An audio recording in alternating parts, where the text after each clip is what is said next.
I understand intellectually and spiritually and theologically what a neighbor is, but there's something that holds me back sometimes, from being a good neighbor. I think my pride. So when and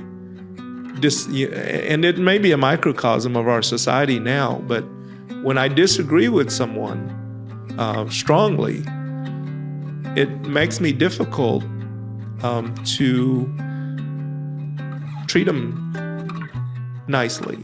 Okay, I mean, I probably don't want any more to do with them, but that's not what being a neighbor should be. It should be, doesn't matter whether they're a Samaritan, a Levite, a priest, or a Jew, or anything. You're supposed to treat them well as you would yourself.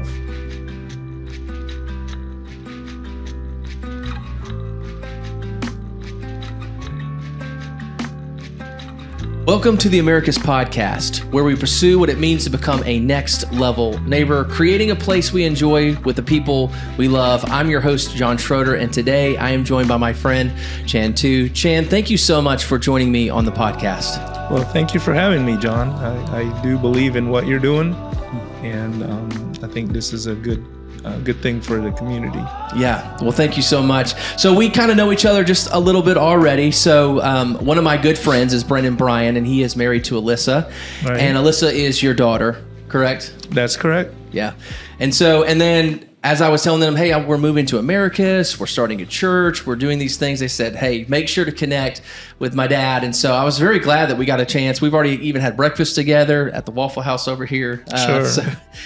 So we've already got a chance to share a little bit of each other's stories. But so I'm very thankful to have you on this podcast to talk about not just your life, but also just neighboring in general. So we've already had some of those conversations before, but even last week. And so let's kind of step into some of those things. So on your online form, I ask people if they want to be a guest, to tell me if you're from the area, how long you've been here. So you marked, I've been here, but I'm not originally born in America. So where are you from? Tell me a little bit about your life story. Well, I wasn't born in Americus. I actually wasn't even born in America.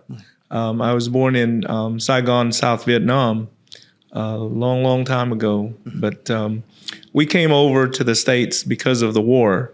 Actually, we left probably after the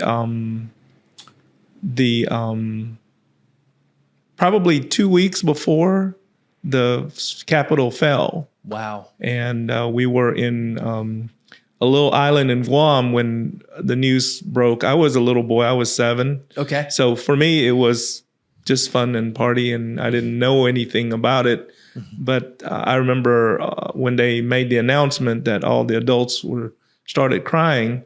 Mm-hmm. And, like I said, as a 7-year-old boy, I didn't think anything of it. Mm-hmm. But we got out, fortunately, right before the end.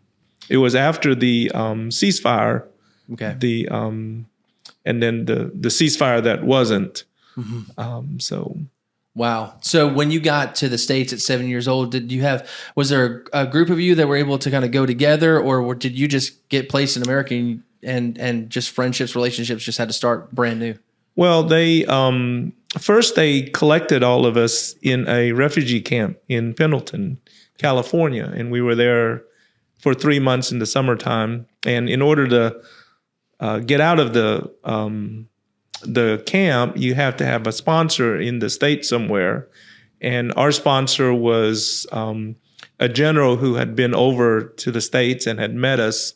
And he lived in Oklahoma City. Okay. So that's where we ended up. And so, I don't really even remember my first, because we got there in August and school started and I was in 3rd grade. I really don't even remember 3rd and 4th grade because I didn't speak a lick of English when I came over. Wow. And I don't remember how I learned, but, as a little kid, it's very easy to pick up things as opposed to us old folks now. So, So, there were some. Oklahoma City was or at least now it is a big area for Vietnamese people. There's a big, kind of like Atlanta, there's a little area with grocery stores and shops and whatnot. But where we moved to, I think there was one other family that was Vietnamese that was refugee also. But we just adapted and did what we had to do. So, now, were you an only child? Do you have siblings? Or no, I have 2 older brothers and a younger sister. Okay. And my parents and my grandparents came over with us. Okay. Which is another story. But I remember our first car that my parents bought after they, saved enough money was one of those original Volkswagen Bug. And that was in 75. So all 8 of us would fit in that car and we would go around town. That was before all the seatbelt laws and before they cracked down on kids, because we were sitting on the adult's lap, in the car. Yeah. And so those cars, their metal was a lot denser too. So they could take a little bit more than for a bump and things like that too. Right. So, okay. So what kind of personality person were you growing up? Were you extrovert, introvert? Did you play sports kind of growing up? Kind of what was your demeanor like growing up as a child? Growing up, I don't know. I think I would say that I'm an introvert now, but I know that I got in trouble in school fighting kids. So nice. I might not have been as introverted back then, but no, sports was not my, that wasn't our thing. Cause I remember, we concentrate on academics, and because I remember my mother, told us, she said that in order to survive here in this country, you have to be better than the Americans. If you're the same, they're gonna pick the Americans. You have to actually be better to be picked. So we can't focus on academics. Yeah.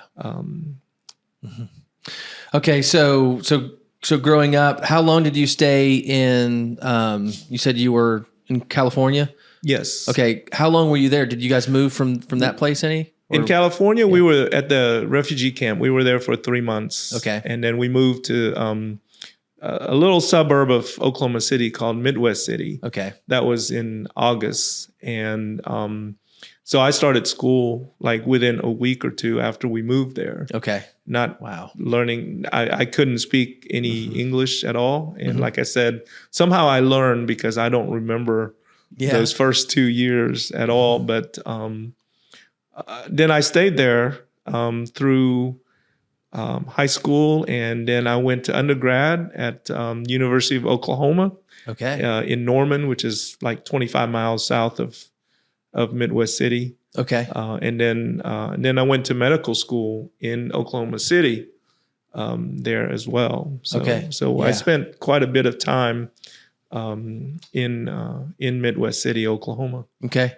So growing up, did you ever want to go back home and just kind of, or did you feel like this had become your home as you were growing up in the States?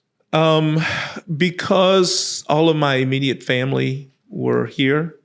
I didn't, there were some distant cousins that were still in Vietnam, and my paternal grandparents, they had passed away when I was younger, and my mother only had one brother who died when I was 3. So just about everybody I can think of were over here. So growing up, I never really had any desire to go back. And at that time, it was very dangerous for a Vietnamese person to go back. Okay. It wasn't until probably 15, 20 years ago that it became safe for people to go back, as the Vietnamese government, needed the money from tourists. Okay. So they opened the doors, but when I was growing up, it was pretty dangerous to go back there. Wow. So, Okay, so one of the things you mentioned about your parents was the value of, hey, let's be excellent, let's do things really really well, right? Outpace. What were some other values that you grew up with? Hard work, um, focus on details, and just, I mean, my mother is still probably the nicest person you would ever meet. She bears no hard feelings towards anybody. Wow. And so we just followed that example, growing up. So we worked hard. We focused on details. We genuinely wanted to be nice to other people. Yeah. Yeah. So, did you feel any, any difficulty, not being from America? Did you feel like there was some racism or things that you had to just deal with as you were growing up, or your family? I guess I was kind of sheltered from that. Now, in school, I was little when we started, so I kind of grew up with all those kids, and they kind of knew us and knew me. Now, some of the older ones, I never had a big issue with prejudices and things like that. I just honestly just thought they were being stupid. They were just kids, and I probably was mean back to them because I would cuss them out in Vietnamese and smile, and they wouldn't know what I was talking about, and they would just smile and go on. So. So that to me, that was kids being kids. Now, I never got into adult prejudices and whatnot. Okay. Back then, so. All right. So growing up, having those values, did you know that you were going to go into the medical field right away, or did you have other aspirations? And yet, like, how did you choose just that field? Well, I think that all boys want to be like an astronaut, right? And I have this motion sickness, and I found out early that probably being an astronaut is not a good career choice for me when I can't even ride in the back seat of a car without getting sick. So, so then I focus on medicine, and my mother. She was a pharmacist, and my uncle, her brother, who drowned when I was 3, he was a general surgeon. So I guess I had that in my family. But he drowned saving his son, who got caught in an undertow. Oh wow! And so I remember that day. Now I was 3, and they didn't let me go to the funeral because I was too young. But I do remember that. Yeah. Wow. That's a difficult. That will definitely leave some scars. Sure. In that moment. So sure. So going to college with this mindset of medicine, and we've talked a little bit too, just about how important this college years were for you, to kind of help you define who you are as a person as well. So do you want to share a little bit of your story of just kind of college and why it was so impactful for you? Sure. I mean, really for me, once I decided I wanted to go into medicine, then really all the focus is on studies, because even in high school, you had to have good grades, even in high school, and definitely when you got to college. So really, for me, college was a means to get to an end. So I did not partake of a lot of play in college. I focused on studies, and I knew I had to get good grades. And when you're 17, you look at 12 years as being like forever. You're going to die before you get done with medicine. So part of it is, for me, is trying to get done as fast as I could, so I can still be alive. But now I look back and it's like 12 years is just nothing. And I tell my kids, if you want to do it and it's worth it, then do it. 12 years is not that big of a, in your life, that's not big of a time span. So really for me, college was more focusing on where I wanted to go.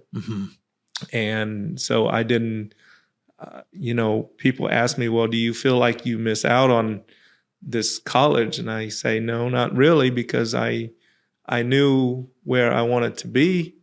And I didn't know Jesus at that time, but I look back and I can see him prepping me and leading me to where he wanted me to go, even then. But at the time, I just was doing what I thought was the best thing for me.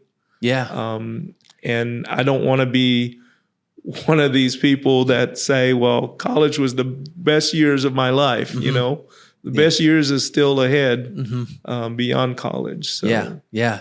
So you were introduced to Christianity in college. So what was your life, or what were your thoughts about Christianity, Jesus, God, as you stepped into that? So my introduction to Christianity is funny. Okay, so when we first moved to the States, to Oklahoma, and I was 7, there were a bunch of friends that, they were Christian that wanted to help us, and they taught. One of them taught the English as a second language class that we sat through on Saturdays to try to bolster our ability to communicate better. And so they invited us to church, and so we went to, I think it was St. Matthew's was the first church I went to. And of course, being a little kid, they took me in the back and we did the children's church thing. And but I remember my mother, when they passed the plate around, she put in a $20 bill, and the pastor noticed that, and Ed Slamp was his name. I still remember. But later that afternoon, he came by to visit to our apartment to visit us, and we had a TV that was sort of on the blink, so he fixed it. So that was my view of Christianity. It's like we didn't really go back to church or anything, but when the TV would go out, we tease that it's time to go to church and get Mr. Slemp to come back and fix the TV for us. So that was my introduction to Christianity. My best friend in high school, I actually met him in 5th grade, and we grew up together. He is now actually a pastor, but growing up, we were kids playing, and he never witnessed to me or anything like that. And I don't mean that as a negative against him. It's just, I think that's just a microcosm of our society, is that when you have a friend, you're afraid to, you're afraid to say anything like that would might make him mad and upset. So I went to church a few times with him, but to me, Christianity was something that I put on the back burner because I'm too busy studying to partake of that stuff. So that's what I did through high school and college. Never went to church, and you read about it and you hear about it. And even in medical school, I had this I had two things that I decided through medical school.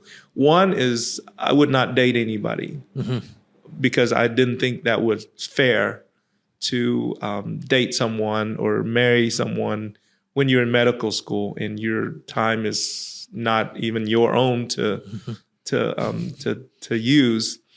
And I also said I'm not going to look into any kind of religion or anything. So, growing up in Vietnam, we were not really a religious family. My mother, she went to school. She went to Catholic schools. So she knew about Catholicism and Jesus, at least their version of Jesus. And in fact, when I was in kindergarten, it was a kindergarten in Vietnam that was ran by Catholic nuns. So it was a Catholic, and I went there for 3 years, 3, 4, and 5-year-olds. So I don't know. I guess I flunked out twice. I ended up going to kindergarten for 3 years, but my grandparents were more. My grandmother specifically, she was more of a social Buddhist. She would celebrate all the events and activities and all that, and she knew how to pray for different things, like you would pray. You would put the incense and food on top of a car when you get a new car, and you pray that car will keep whoever's driving it safe and that kind of thing. But she was never really a practicing Buddhist. It was more of a social Buddhism. And growing up, we never really talked about religion very much. So, so even through college and medical school, I just said, I'm not going to, get involved in a relationship, and I'm not going to get involved into any kind of religion until after I'm done. Yeah. And so after, so a very neutral feel, not positive or negative necessarily. That's right. Okay, that's right. Very neutral. Not negative. It's just I'm too busy for that. It was kind of sequestered as a different thing that I'll get into when I have time. Right now I'm busy trying to get through medical school. That's right. Yeah. So absolutely. So I did that through medical school, and then you had to do 4 years of residency. Okay. And that's when I went off. I did that in Indianapolis. Okay. Yeah. So partly because the political environment for ophthalmology in Oklahoma was not good. So so I didn't want to do my residency there. I went to Indianapolis, which is my second choice. Okay. So my first my first choice was The Ohio State. Okay. Which neither here nor there. I really feel, I may be biased, but I look back and I think my residency was excellent. Not because its strength was not this research money where, you see these rankings of schools and it's based on how much research money you got. Yeah. But it was very, very strong in the clinical aspect. Yeah. So even now I look back and I said, aha, that was the Holy Spirit guiding me there. Yeah. Because he wanted me to have this training. So anyways, I went through residency, and I tell my kids all the time, you think you don't have time now? Just wait, because I didn't think I had a lot of time in college. Yeah. Well, medical school was even worse. And I didn't think I had enough time in medical school. Well, residency was even worse. So, So was that the first time you moved off? I mean, I know you've talked about being kind of in Oklahoma City and kind of around the area, but now you're kind of really off by yourself. Right. Okay. Right. Because I moved off in undergrad, but that was 25 miles away. Yeah. And I still came home every weekend with dirty laundry and the usual stuff. And when I was in medical school, the school was about 20 miles away from our home. So I just stayed home, free room and board, and I like it, and all of that. And I came and went, however I did. Mm-hmm. But yes, this is the first time I went off Okay. on my own, sort of. Yeah. Yeah. And, so then you're in residency. Anything impactful in that season of your life? not really. It's just, I think it's more of the same. I mean, when I say impactful, certainly learning how to do surgery, learning how to help people, those are impactful things. But yeah. spiritually, it wasn't. I didn't think it was that impactful until later. Yeah. Were you still convinced that that's what you still, I mean, obviously you're in it now, but Sure. sometimes, you get kind of in this Too late residency, now. you're like, oh gosh, I should have went somewhere else. Yeah. So now you're there, you're learning everything you need. Right. So where do you go after that then? Well, I did want to be a doctor, and I picked ophthalmology at the very end of my medical school, because I happened to take a rotation in it and loved it. So I knew all along that this is where I wanted to be. Okay. And again, I told myself the same thing. I'm not gonna fool with relationships while I'm in residency. I'm not gonna fool with religion. But I remember being in Indianapolis in that little 1-bedroom apartment, and I remember thinking to myself, I don't know where it came from, but I remember thinking there's something more to life than just, going to work. But I said, well, when I get done, when I have time, I'm going to look into it. So not necessarily specifically Christianity, but I just had this feeling all along that there was something more. And I was left to my own device to figure it out, partly because no one had really witnessed to me or anything. But second is that growing up, I was a very intellectual person. And I don't think that I would have done very well. Some people convert and believe just by hearing. Some people believe by going through experiences. Some people believe just reading the Bible. Yeah. I'm not neither one of those people. I mean, I don't think you would have convinced me by any kind of experience or any story that I've read or anything like that. I think that I'm one of those people that you have to convince, that you have to show evidence and whatnot. Yeah. So when did that kind of start building? When did the evidence and at least your journey start to be more succinct in that? As soon as I moved here. Okay. And I was done with residency and I was working, and I said, look, I promised 2 things. Yep. And here I am. Yeah, that's right. And so So did you get a job straight from residency to Americus? I did. Okay. I did. So what was the connection? The hospital was looking for they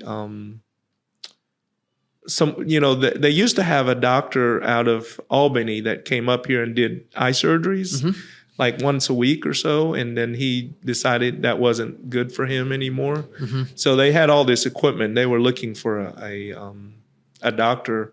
So they were recruiting. Wow. And what year was that? That was I came here in 96. Okay. 96. So I was,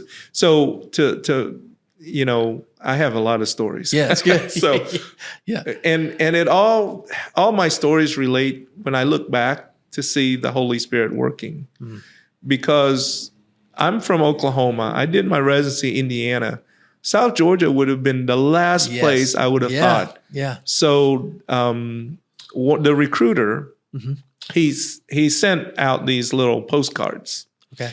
And, at the time I was in residency, it's like, you don't know where you're going to work. You don't know where you're going to be. You better save everything. So I saved everything in a little pile. So the senior residents all got paid trips to go to the academy meeting. Okay. The ophthalmology academy meeting. That year, it was in Atlanta, Georgia, when I was a senior. That was in 95. Okay. And what's funny is that it hasn't been in Atlanta really before that, and hasn't been since except one time. Okay. And so it just happened to be, because usually it's in San Francisco or Chicago or Boston or somewhere, but that year it was in Atlanta. So I got to go, and I'm on Wednesday afternoon. I'm looking through. So there is an area at the academy meeting where you meet up with potential employers. And you interview with them, so you can get in a bunch of them. Yeah, that's right. In one setting. Well, I went back to my room and I was looking through my stack of, what. Well, this little postcard fell on the floor. Literally fell on the floor. I picked it up and I looked at it, and it was from Dr. Russell, who has passed away, but he was the recruiter here at. Back then, it was Sumter Regional Hospital. It was a private hospital then. And I said, well, that's not too far from here. So I ditched my classes that afternoon. I rented a car and I drove down. I called Dr. Russell. He was off to St. Simon's or something. So this was totally unprepared.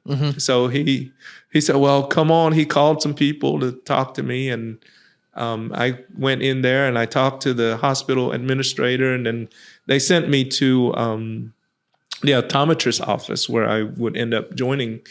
And believe it or not, another ophthalmologist had already committed to him that morning. Okay. So we went through the interview and they told me, and I said, oh, well, okay. Well, thank you for, having me. And I drove back to the meeting and didn't think anything more of it. Yeah. Well, that ophthalmologist backed out because he was nervous about being by himself and all that. And so they frantically were looking for me. And one of my partners, he'll tell you, he tried to call me. He knew I lived in Oklahoma City. So he called the directory and asked for the two family. And the operator said, sir, there's like 10 pages of twos. And so anyways, I was interviewing down in Texas and different places. And I finally got home to Indianapolis and heard their message about wanting me to. So anyways, so I ended up coming back for an official visit, as you would say, and the rest is history. So I ended up here. So was there certain aspects also of Americus, or was it just you just felt like, okay, this is what I want to do. This seems like a good place to kind of start that. It's a good place. I mean, the position was good, and when I was looking for a job, all the papers, all the studies show that on average, a doctor spends 5 years on his first position. So I thought, well, I could live here for 5 years and move on. And well, that was 96. So it's 20 some odd years now, and I'm still here. So all right. So you get here, you get settled in. So now you're looking for those two things, or at least you're open to those two things. That's right. A relationship and religion. And religion, right. Okay. All right. So and I guess they're kind of mixed. So I went on a date with my to-be wife, and she's the only one I dated. And she said she knew right away, and it took me a year before I proposed. But she was a Christian because I don't know. I can't speak for her, but I think she was a Christian because she made a vow or something when she was little.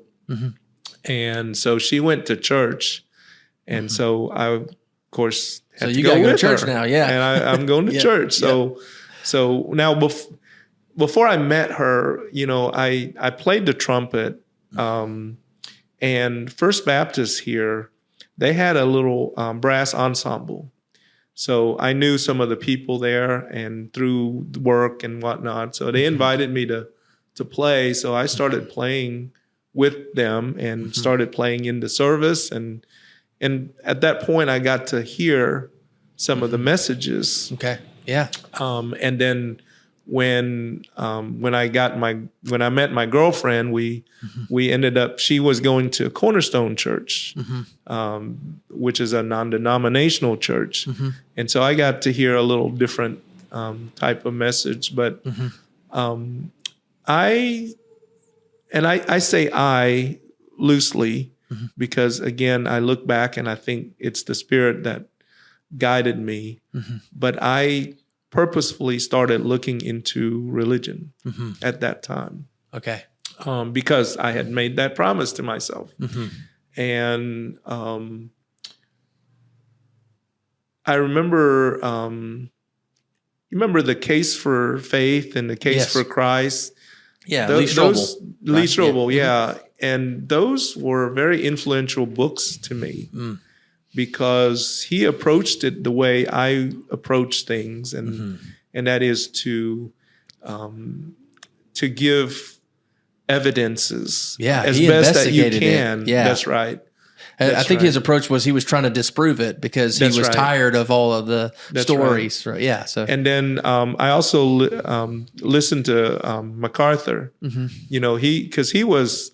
I don't know if you know the story of John MacArthur, but when he was in college, he went out his way to disprove Christianity and ended up believing because of all the things that he found. Yeah. And so those two guys were very influential in helping me know where to get started. Yeah. Okay. Yeah.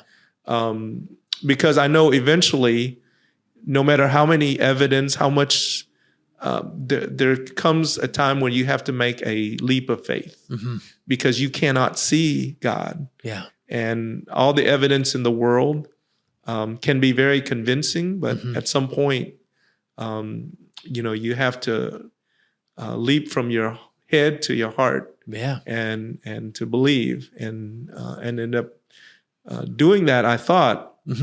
So I don't know if I was saved or not. I don't know if it's or if it's a matter of me being saved and then later being, I guess, more saved. I don't know. But I really did not understand all the aspects of salvation until, again, this is one of these crazy things. So my wife, we were married by now. Okay. She loves Toyotas. Okay, so her cars have been Siennas. I told you I have a lot of stories. Yeah. One year, she decided she was going to try a town and country. So I said, "Are you sure you love your Siennas?"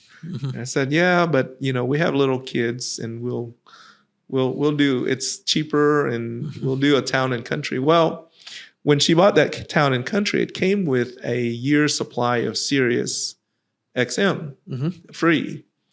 So she was driving and listening, and then she told me about this ministry called Way of the Master with Ray Comfort and Todd Friel and all that. And I, whenever I was in the car, I'd listen, and sure enough, they came to Atlanta. So, or Woodstock, I think. So we went up there. We were going to Faith Baptist at this point. We were no longer at Cornerstone, and I talked to my pastor, and he was all excited. So he and I, and then Kim and the other ladies, they'd come up the day before, and we'd meet at the Woodstock Church, which is north of Atlanta. And that was the home of, he was the president of the Southern Baptist Convention at the time. Okay. I'm forgetting his name, but so we listened to the Way of the Master, and they did their thing. And I tell you, I did not understand. I mean, I feel like that was when I was saved for the first time. Now, I may have been saved before. I don't know. Yeah. But without their presentation, I didn't really understand what it was, what sin was, and why I needed a savior until I went through their thing. Yeah. And so we were driving home, and I said, wouldn't that be neat if they came to Americus? Well, you know what? They came to Americus. A couple of years later, they came to Central Baptist. This is, I guess, before your time. Yeah. And so we were excited. So that's great. That's great. Yeah. So you coming to faith, how did that impact not only your relationships, but also your career? Because, that's obviously it's a lifestyle. It's not just, Right. Or did you see it that way? Did you see it as something that's important? It's religion's over here, my relationship with Jesus over here, but I'm still have all these other things I need to do, or were they merged to you at that point? Well, I think that I don't know. I'd say it's normal to compartmentalize each things like that. And I think I was doing that when I was first, quote, saved, in that, I did my work, and then I went home, and then we went to church stuff, and we would do church stuff at church stuff, or churchy stuff. But once I heard the way of the Master, and I realized that that sin was a terrible thing, and that I am a sinner, no matter how much I think that I'm a good person, I'm not. And because, as I told you, as a Buddhist, I think some of the Buddhists, like my mother, is the nicest people you could ever meet. And we learned that. We were nice. I mean, I was, quote, what you would consider a, quote, good person. But until I learned about sin and realized I was not a good person without Jesus. Yeah. Did you talked a lot about, I would assume the Holy Spirit's a big impact in this, but did you wrestle with that and go, why is this person telling me that I'm not a good person? I know what a good person is. Or did that just, as you began to share scripture and kind of walk through that, you just felt like, yeah, that's the category that I am in. No, I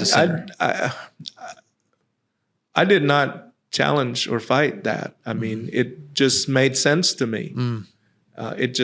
Everything just kind of clicked. Yeah. And it was at that time that now I'm more conscious of where I came from, where I'm going.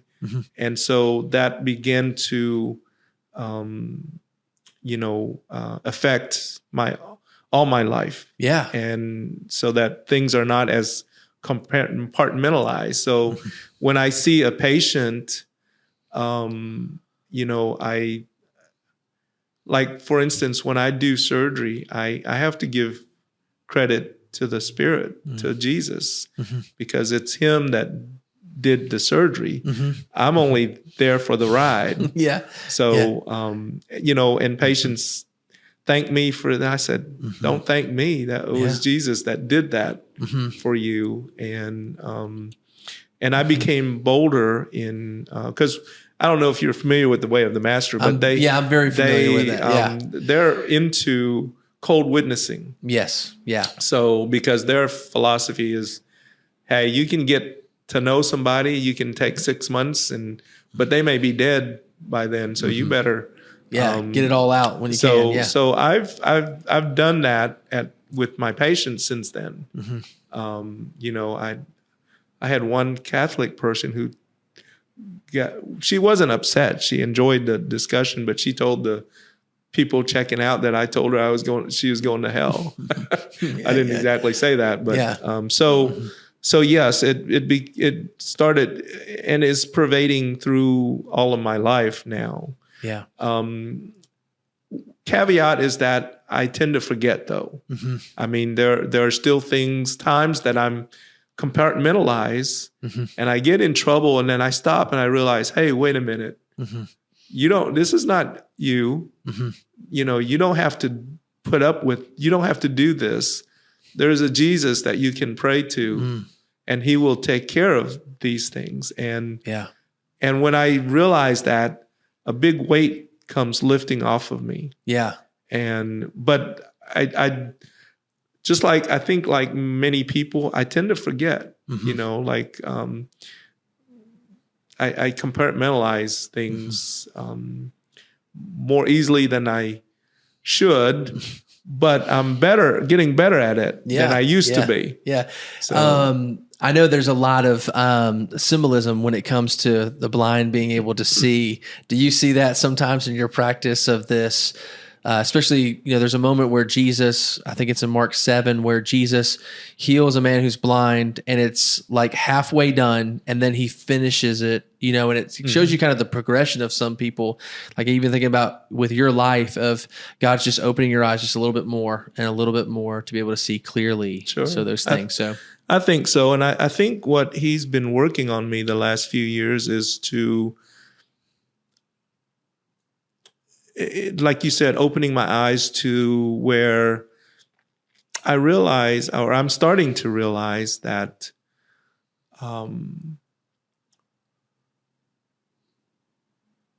Christians tend to, I refer to social media. Christians tend to disenfranchise people by being not too bold, because I think their boldness, but I think sometimes we're too judgmental, and we throw things at people. How to live. Why is it wrong to have an abortion?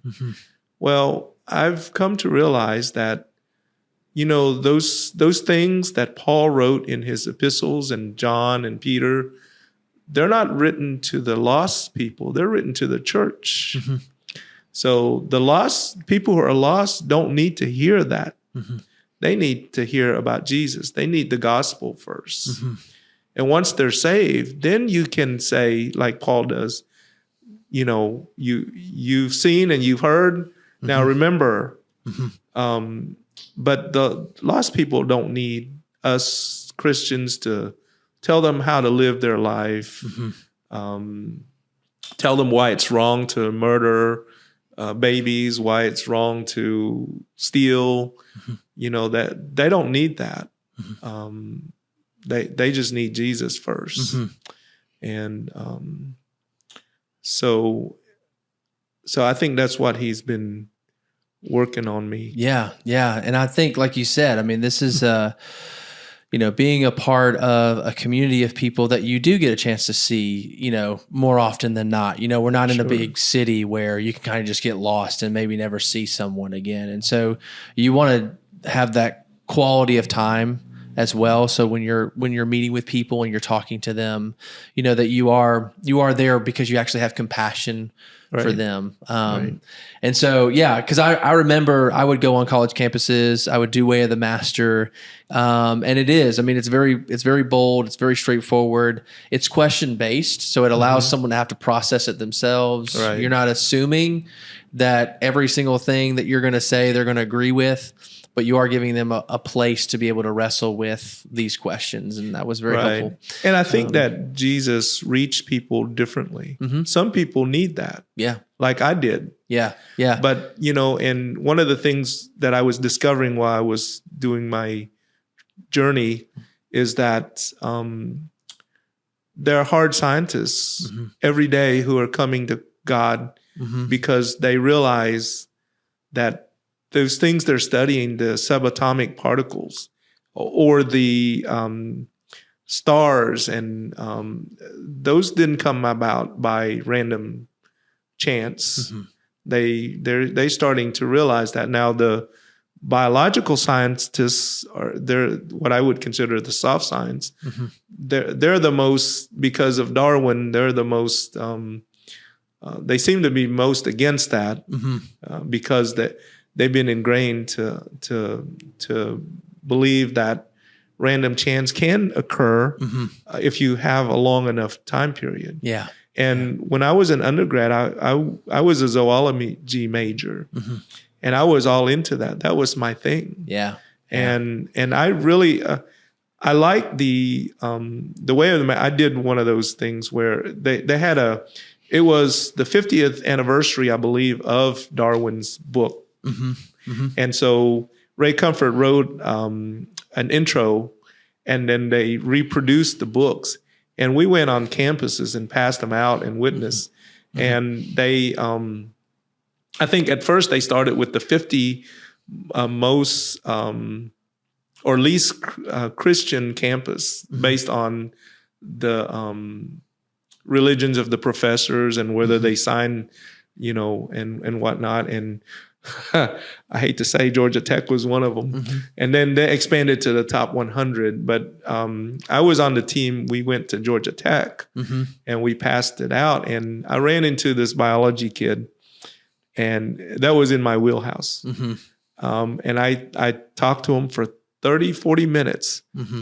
And then I felt the Holy Spirit tapping me on the shoulder. He said, okay, you've talked about DNA. You've talked about missing links and all this stuff. You haven't even told him anything about Jesus. And that's when I realized, the Holy Spirit, of course, is right. Yeah. And I backtracked and we parted ways, but that was his way of teaching me that apologetics can be very helpful. Yeah. But you can't reason anyone to heaven. Yeah. Well, that's one of the things you were talking about earlier is, that reason, that evidence gave you a platform, but you still had to make the leap. That leap of faith, right? So doesn't matter how long it takes you to get there for that runway. At some point, you have to take that. Right. And so yeah, and we've talked a little bit even about, being in Americus and this idea of being a neighbor or a good neighbor or what we would classify as a next level neighbor. And I know we both agree that this idea of a good neighbor or next level neighbor, it really finds its true essence and foundation in Christ Jesus, where Jesus is the ultimate, obviously not just an example of a good neighbor, but he is God that's come to actually be relational to us so that we know how to function together in a way that's actually healthy, like a beautiful dance instead of just numbers and things like that. And so part of being a good neighbor is walking in the ways of Jesus. And so tell me a little bit about what is your definition, or how do you kind of describe what it means to be maybe a good neighbor, even just as a Christian? Well, I think you were saying that earlier, in that I can't really define these spiritual issues without talking about Jesus, because that pervades my whole being now. It's not sequestered as a separate definition. So to me, the best, Jesus describes what a neighbor is. In that he told a story, a parable of the Good Samaritan. I think that's in Luke, right? 25:37. Yeah. And because one of the teachers trying to trip Jesus up asked him, well, what's a good neighbor? Because before that, I think Jesus had presented what he called the two greatest commandments. The first is to love your God with all your heart, all your mind, all your soul. And the second is to love your neighbor as yourself. So then they came to him and says, well, what's a neighbor? And he told this story about the Good Samaritan. I don't know if y'all know the story, but this man, it just says a man, was attacked by thieves and beaten and stripped and left for dead by the road. And a priest walked by, saw him, and went the other way. A Levite walked by and likewise came the other way. And then, but a Samaritan came by and saw him in the ditch, half dead, and felt compassion for him. Yeah. And took him in, brought him to an inn, and took care of him and paid his way to recovery. And so, I think that you have to understand what a Samaritan is. A Samaritan is a non-pure Jew. And they were left over from way back when Nebuchadnezzar kidnapped all the good Jews and brought them took them away, brought them to Babylon. And then what's left over, they had foreigners come in and they would procreate, and they came up with this line that was unpure Jew. And when the Jews came back, they shunned them. And so they were looked down upon because of their upbringing, because of their where they came from. And also, as the woman at the well in John 4 tells us, they also have a different kind of belief about where to worship and That's whatnot. right, yeah.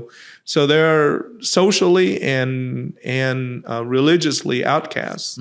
But yet here he was, the guy who actually saved this guy. And so to me, that tells me that, first of all, our neighbor is anyone, is everyone, whether they're of your peer group, whether they're of your religious group, whether they're in your same race, anybody that needs help is your neighbor. And so to me, that's the perfect definition of what a neighbor should do. Yeah. And, Jesus says, love your neighbor as you would yourself. No more, no less. Yeah. Okay. Now, if somebody tells you they want you to rob a bank for them, you can say no, because you wouldn't do that for yourself. That's right. But as you love yourself, that would be your neighbor. Yeah. And that's, the 2 commandments of Jesus is very simplified, but very, very hard to fulfill. And so I have, when I think of neighbors, I understand intellectually and spiritually and theologically what a neighbor is, but there's something that holds me back sometimes, from being a good neighbor. I think my pride. So when and it may be a microcosm of our society now, but when I disagree with someone strongly, it makes me difficult to treat them nicely. Okay. I mean, I probably don't want any more to do with them, but that's not what being a neighbor should be. It should be, doesn't matter whether they're a Samaritan, a Levite, a priest, or a Jew or anything. You're supposed to treat them well as you would yourself. Yeah. And so I have a tendency to forget that because of my pride. And, we see it in all of culture. You agree with me or you're my enemy. There's nothing in between. You can't agree to disagree and still be friends. And and it's hard for me to do that as well. So, and so one obstacle would be just pride. Yeah. Just how do I become a good neighbor? Well, again, according to Christ, I should follow these commands. And again, this is based on a relationship with Jesus Christ, right? Jesus is not just asking you to perform these good works, and that's going to kind of grant you some love for God, or God's going to love you more or less. But in a relationship with Jesus Christ, you're trusting in His words, His commands are good. Right. And so now you're trying to reconcile, okay, how do I love God with all my heart? How do I love my neighbor? One of the things I'm going to struggle with is pride. What's another thing that might? Well, pride in that I can't let their disagreement go. I mean, I can't see it as sometimes I can, sometimes I can't. I think fear is another thing. And this is real, and it's with that story of the Samaritan, that Samaritan that walked by, he didn't know that man from Adam. He didn't know if he was a drug dealer, if he got beat up because, but yet he felt compassion because the guy needed help. So there was a time before I got married, before I had kids, that if I was driving on the road and I see somebody pulled over, I'd pull over and see if I could help them. I don't do that anymore because of fear. partly because I'm married and because my kids. I don't want to get killed because then that would leave, although I told my wife I'm probably worth more dead than alive because of my life insurance. But now that my kids are grown, that's a little bit less. But, you hear all these stories about people who pretend to need help, and you pull over and then they kill you, and they, do all these things. And those fear are real for me. Yeah. So when I drive, the most I've done is I've rolled down my window and say, "Do you need help? Can I call someone for you?" And of course, in this day and age, everybody's got a cell phone, so he's already called somebody. But that's fear. That's for me. That's real fear. Also, for me, fear of I'm on my way to work. I can't stop here. I can't be late. I mean, there are patients waiting for surgery. Those things get in my way of being a good neighbor, specifically with that story of the Samaritan. So you've got pride, you've got fear, you've got kind of the busyness, the hurriedness of life. Right. And then I would even, one of the things for me is, one of the reasons why the Levite and the priest went away is because they were going to the temple, and if they were to touch an unclean person, they would become unclean. And so now I don't want to get too messy. Right. I don't know your life. Your life looks like it's got a lot going on. I don't want to get involved in that. It may be, again, due to time and busyness, but it's just poor priority. Yeah. Along with fear. And also I don't want people to see me in that light sometimes, I want to come clean and I want to have a good life, and so I can't let you bring that stuff into my world. Right. Or, you could be a carjacker. So those are some real obstacles. Again, for whether, again, obviously as Christians, we deal with that. And some of those things, again, are just, a lot of people are just really, really busy. They just don't want to have the time to be able to consider what it looks like to be, what we would call a next level neighbor or a good neighbor, a good Samaritan. So if those are some of the obstacles, how do we, especially as Christians, how do we wrestle through those to continue to be obedient to our Savior and let the Holy Spirit kind of work in us and through us, even through some of those things? Yeah, I think that letting the Spirit lead you is the key. I mean, I look back at my life and I see Him leading me. I mean, from Vietnam to here, to Americus. I mean, that's sort of improbable, but it happened. And like you had asked a question earlier, it's, whenever He teaches me something, and I'm not saying this because I'm a great student, but it just makes sense to me.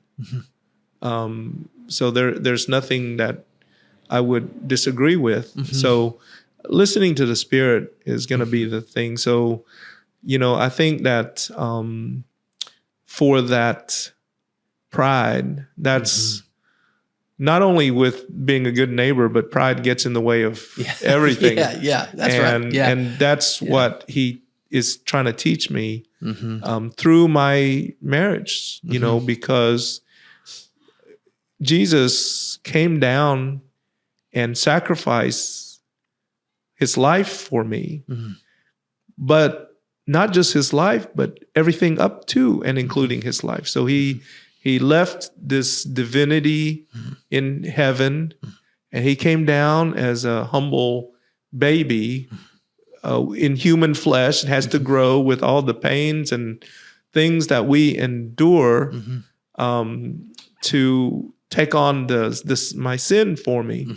And so, the last few years I've rethought that with my wife. It's very easy if we were both walking and this thug came up and he says, "I have one bullet left. Who are you? Who am I shooting?" That's very easy for me. Shoot me. Okay. Yeah. But what's hard is everything up to my life. Okay. And that is my time, my money, my talents. And the most important that I'm working on is my ego. So like with my wife, I don't have to be right every time, even when I am right. So, but you know, those things may seem little, but to me, that's where I think the Spirit is teaching me is, you know, you have to sacrifice as Jesus sacrificed for the church. You have to sacrifice everything, not just your life, which is relatively easy, but everything short of that. Yeah. So, honey, you're right. I'm wrong. I mean, just something simple. Yeah. And then at first you do it as a rote, but then you come where you believe it. You know, it's like, you know what? You're right, because your relationship is more important to me than whether I blacken the fish too much or whatever the argument is. Yeah.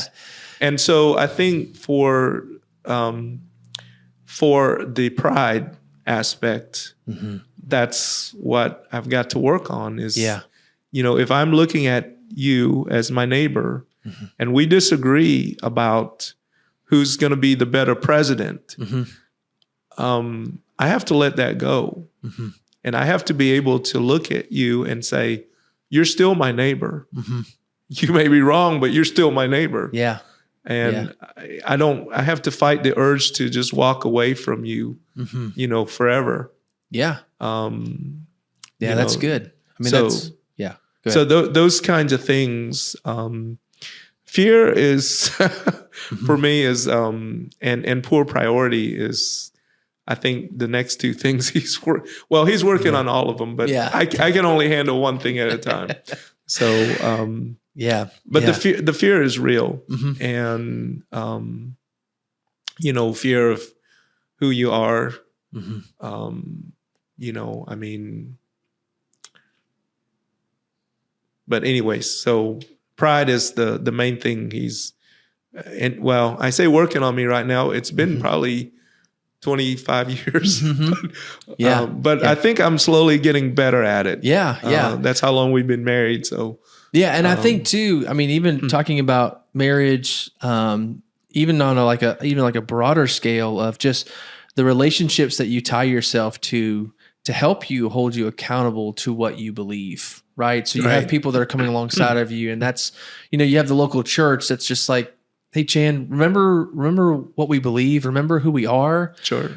Are we doing this? Again, not to perform, not to impress the Lord, but this is what we said, right? This is what we believe. And so how do we continue to do that together? And so the more and more time we spend together, the more my pride will be exposed, the more your pride will be exposed, and we're actually able to kind of reconcile some of those things together and say, hey, how do I help you? How do I encourage you? Especially, again, in a small town where, you know, we want to be good neighbors, and not just, again, we don't want to be good neighbors just because it's the right thing to do, even though that's great for society, you know, but it's because we truly believe that we have been impacted on a spiritual level that's caused us to say, I'm actually going to follow the teachings of Jesus because I love him so much. And he calls us to be good neighbors. And so we've got to work through those obstacles, continue to put those down so that we can put our faith in Jesus, right? So the idea of faith in that moment is, I don't want to reconcile this because we disagree, but that's based on facts, and sometimes that's based on feelings. I need to base it on faith. Jesus says that somehow we can still have a relationship together, and I'm going to believe that we can, and so let's work on that. And so your posture of, I disagree with you, and yet if you were on the side of the road, I'd still pick you up and take care of you. That's right. That's what it means to be a good neighbor. Good neighbor, I think so. And accountability, as you said, is key. I mean, how many people do we need to say, remember that promise you made about not looking into religion? Well, it's time.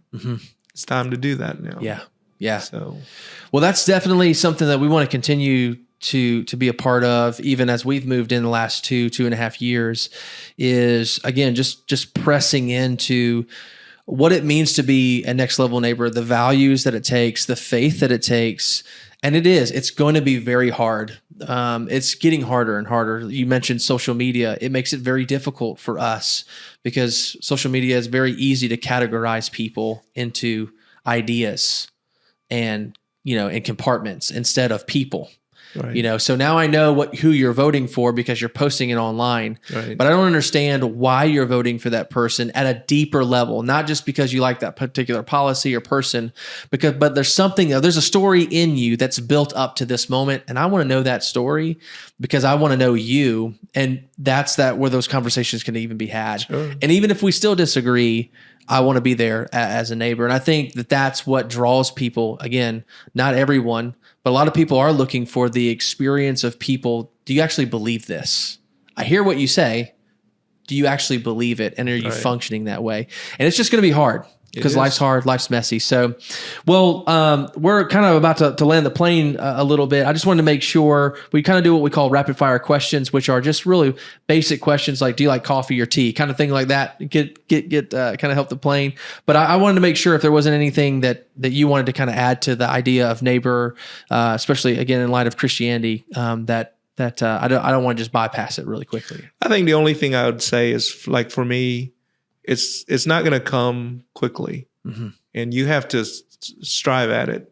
You have to trust and have faith that the Spirit is going to lead you where He wants you to go, because you're just not going to say, well, I'm going to be a good neighbor starting today, and boom, it's there. It's not going to happen. More likely than not, the devil might get you, on their way home. You might have a road rage because somebody was driving too slow in front of you. But every day you decide to purposefully work on it. Not the next day, but after years, you're going to see improvement. You're going to see things getting better. Yeah. And I say that because I can look back at my life, 27 years ago, and it's quite different now. Yeah. But it didn't happen overnight, and neither will following Jesus is not happening overnight either. Yeah. Yeah. That's good. All right. Yeah. So we'll end with a couple of just quick questions that I'll just ask of you. So again, just in light of just the idea of getting a chance to get to know you a little bit more, are you a coffee or a tea person? Neither. Okay. Neither. All right. So what is your go-to? Water. Love it. That's the right answer. Dog or cats? Do you like either one? I would prefer a dog, but I don't like either one. Okay. We have plenty of dogs at home. That's right. Okay. Early bird or night owl? Both. Yeah. It's hard for me to go to bed before midnight because I feel like I'm going to miss part of the day. And then I have to get up early. Okay. Anyways, to work. All right. Do you have a favorite book or an author? I think for me, aside from the Bible, I think Lee Strobel is... The Case for Christ or The Case for Faith is really awesome. Yeah. What about for vacations, beach or mountain or neither? It's seasonal. Now it's mountain. Okay. Because I'm getting older in age. When I was younger, it was the beach. Yeah. And now I find that I don't like putting up with all the kids running around, even though I have to work, they're my neighbors, right? Yeah, that's right. That's right. All right. Sweet or savory? Either of those? Savory. Okay. All right. If you could go anywhere in the world, family vacation or just vacation, where would you like to go? I think I'd like to go to the Holy Land. Nice. Just to look around, walk around and see what people look, what those places amazing. Yeah. I've had the tremendous privilege to go twice, and I would go again. It's amazing. All right. What is your favorite way to unwind, relax? Either writing. Nice. Okay. All right. Well, listen, Chanh, thank you so much for joining me on the podcast. It's really great to chance to hear a little bit more of your story. And again, just kind of this idea of neighboring is so key, especially in our society right now where, again, things are becoming so transactional in relationships instead of transformative. And so I want to go back to those types of things because I think that's what Jesus is, transformative and not transactional. So I'm enjoying getting a chance to get to know you throughout the year. So thank you so much for joining us on the podcast. Well, thank you for having me, John. Yeah.